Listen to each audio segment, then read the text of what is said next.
তারেক রহমানের মতো নেতৃত্ব যদি বাংলাদেশ পায়, বাংলাদেশ সিঙ্গাপুর মালয়েশিয়া হতে খুব বেশি সময় লাগবে না। ধন্যবাদ আপনাকে। বিএনপি একটি গণতান্ত্রিক দল, সেই গণতন্ত্রের ধারাবাহিকতা রক্ষার জন্য, বাংলাদেশের মানুষের ভোট এবং ভাতের অধিকার রক্ষার জন্য বিএনপি রাজপথে আছে। আপনারা জানেন, বিএনপির একটা প্রত্যাশা ছিল শুধু একটি অবাধ, সুষ্ঠু, গ্রহণযোগ্য, নিরপেক্ষ নির্বাচন। এটা বিএনপির প্রত্যাশা না, এটা এই দেশের 16 কোটি মানুষের প্রত্যাশা, এটা আন্তর্জাতিক গণতান্ত্রিককামী সকল রাষ্ট্রের প্রত্যাশা ছিল। কিন্তু দুর্ভাগ্য এই বাংলাদেশের মানুষের, দুর্ভাগ্য এই জাতির, এই বাংলাদেশের মানুষের উপরে বারবার এই ভারতীয় অবৈধ প্রেতাত্মা সরকার, ভোটারবিহীন সরকার মানুষের গণতন্ত্রকে হত্যা করে আজকে বাংলাদেশের মানুষের বুকের উপরে জবরদার পাথরের মতো বসে আছে। আপনারা জানেন, জাতিসংঘ সহ আন্তর্জাতিক বিশ্ব গত নির্বাচন একটি অবাধ, সুষ্ঠু, নিরপেক্ষ নির্বাচনের জন্য সবাই প্রত্যাশা করেছিল। কিন্তু ভারত, রাশিয়া এবং চীন, এই তিনটি কুচক্রী রাষ্ট্র মিলে এদেশে একটি ফ্যাসিবাদী সরকার কায়েম করার জন্য শেখ হাসিনাকে সাপোর্ট দিয়ে গেছেন। আমরা আসলে, আপনি যে আন্দোলনের কথা বলছেন, যে আমরা আসলে এই ধরনের আন্দোলন করে কি আমরা সরকার পতন ঘটাতে পারবো? আসলে আমরা সরকার পতন ঘটানোর জন্য আমরা আন্দোলন করছি না।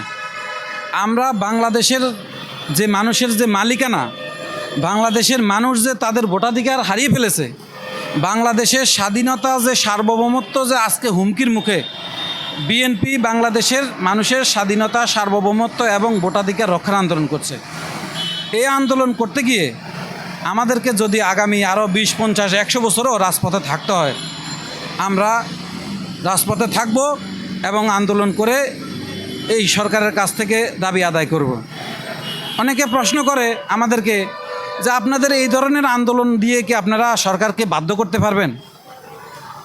আসলে এই দেশে যত জ্বালাও পোড়া হয়েছে, যত গুম খুন হত্যা হয়েছে, সব কিছুর সাথে কোনো না কোনোভাবে আওয়ামী লীগ জড়িত। বিএনপি যদি জ্বালাও পোড়াও করতো তাহলে এই সরকার এতদিন ক্ষমতা থাকতো না। বিএনপি কখনো এদেশের মানুষের জানমাল এবং এদেশের মানুষের জানমালকে হুমকির মুখে ফেলে ক্ষমতায় আসবে না। আপনারা জানেন, শহীদ রাষ্ট্রপতি জিয়াউর রহমান 1971 সালে যখন পাকিস্তানি হানাদার বাহিনী বাংলাদেশের উপরে ঝাঁপিয়ে পড়ছিল, তখন শেখ মুজিব সাহেবকে পাকিস্তানি বাহিনী তারা অ্যারেস্ট করে নিয়ে গেছে। এই বাংলাদেশের মানুষ দিক বেদিক ছুটছিল যে তারা কি করবে। তারা মনে করছিল যে হয়তো মৃত্যুই তাদের নিয়তি। কিন্তু শহীদ রাষ্ট্রপতি জিয়াউর রহমান অত্যন্ত সাহসের সাথে বাংলাদেশের স্বাধীনতা ঘোষণা দিয়েছেন। শুধু স্বাধীনতা ঘোষণা দেননি, উনি রণাঙ্গনে যুদ্ধ করে এই বাংলাদেশকে পাকিস্তানের হাত থেকে মুক্ত করেছেন। আজকে যারা ভারতের প্রেতাত্মা হয়ে বাংলাদেশের জনগণের মানুষের ভোটাধিকার হরণ করে একটি অবৈধ স্বৈরাচারী সরকার ব্যবস্থা এদেশে কায়েম করেছেন, আমরা বিএনপি, আমরা জিয়াউর রহমান সমাজ কল্যাণ ফোরাম, আমরা বিশ্বাস করি দেশনায়ক তারেক রহমানের নেতৃত্বে, ঠিক যেভাবে শহীদ রাষ্ট্রপতি জিয়াউর রহমান রণাঙ্গনের যুদ্ধের মাধ্যমে বাংলাদেশকে স্বাধীন করেছেন, আমরা আবারও বিশ্বাস করি দেশনায়ক তারেক রহমানের নেতৃত্বে এদেশের সকল গণতান্ত্রিক শক্তি এক হয়ে এই বাংলাদেশকে ভারতীয় প্রেতাত্মাদেরকে হাত থেকে রক্ষা করবে এবং এদেশের মানুষের ভোটাধিকার, গণতন্ত্র ফিরিয়ে দিবে। সাংবাদিক ভাই, আপনাকে একটা কথা বলি, সারা বিশ্বে যেখানে যাবেন আপনি দেখবেন যে মুসলমানরা মাইর খাচ্ছে, অথচ পশ্চিমা মিডিয়া তারা কিন্তু প্রচার করছে যে মুসলমানরা নাকি জঙ্গি, দুর্নীতিবাজ এবং মুসলমানরা নাকি জঙ্গিবাদ। আসলে কি তাই? উত্তর না। আসলে মুসলমানরা জঙ্গিবাদ না, মুসলমানরা সন্ত্রাসী করে না, এটা সর্বজন সত্য কথা। ঠিক তারেক রহমান একজন ভদ্র, নম্র এবং উচ্চবংশীয়। উনার বাবা রাষ্ট্রপতি ছিলেন, উনার মা এদেশের প্রধানমন্ত্রী ছিলেন। উনি একজন সম্ভ্রান্ত পরিবারের সরকার, সম্ভ্রান্ত পরিবারের ছেলে। উনার বিরুদ্ধে যে সকল কুৎসা রটানো হয় যে উনি নাকি দুর্নীতি করেছেন। তত্ত্বাবধায়ক সরকার ক্ষমতা ছিল 2 বছর, আওয়ামী লীগ সরকার অবৈধভাবে আজকে 15-17 বছর ক্ষমতায়। অথচ পৃথিবীর কোথাও থেকে তারেক রহমানের একটা টাকাও দুর্নীতি সরকার বাইর করতে পারেনি। যে সকল গল্প 2-1টা গল্প সরকার সাজিয়েছে, এগুলা জনগণের মাঝে খায়নি।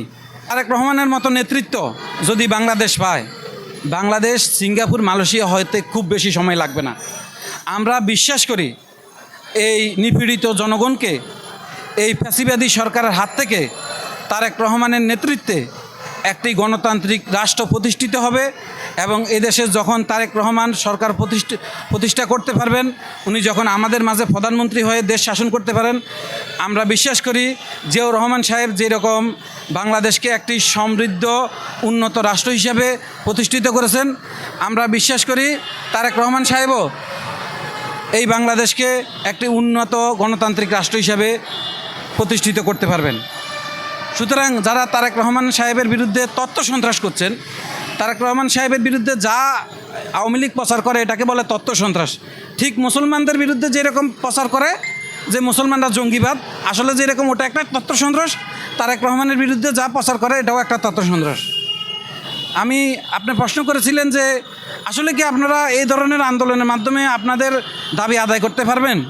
আমি আবারও আপনাকে রিপিট করব, যতদিন পর্যন্ত এই বাংলাদেশের মানুষ তাদের ভোটাধিকার ফেরত না পাবে, যতদিন পর্যন্ত এই বাংলাদেশে মানুষ তাদের স্বাধীনতার সার্বভৌমত্ব রক্ষা না করতে পারবে, ততদিন পর্যন্ত বিএনপি সহ বিরোধী মতের দলগুলো আমরা রাজপথে আন্দোলন চালিয়ে যাব। পর্যন্ত এই বাংলাদেশে গণতন্ত্র ফেরত না আসবে, যতদিন পর্যন্ত এই অবৈধ তাবেদার সরকার, ভারতীয় দালাল সরকার এই বাংলাদেশ থেকে বিতাড়িত না হবে, ততদিন পর্যন্ত বিএনপির এই আন্দোলন চলবে এবং চলবে। আপনারা জানেন এই বাংলাদেশের যত গণতান্ত্রিক আন্দোলন, সকল আন্দোলনের সাথে দেশনেত্রী বেগম খালেদা জিয়া জড়িত। অথচ একটা মিথ্যা সাজানো মামলায় বেগম জিয়াকে আজ জেলে রাখছে। আমরা জিয়া রহমান সমাজ কল্যাণ ফোরামের পক্ষ থেকে অনতিবিলম্বে দেশনেত্রী বেগম খালেদা জিয়ার মুক্তি কামনা করছি এবং ভারতের সাথে যে সকল অবৈধ চুক্তি হয়েছে, আমরা সকল চুক্তি বাতিলের জন্য আবেদন করছি।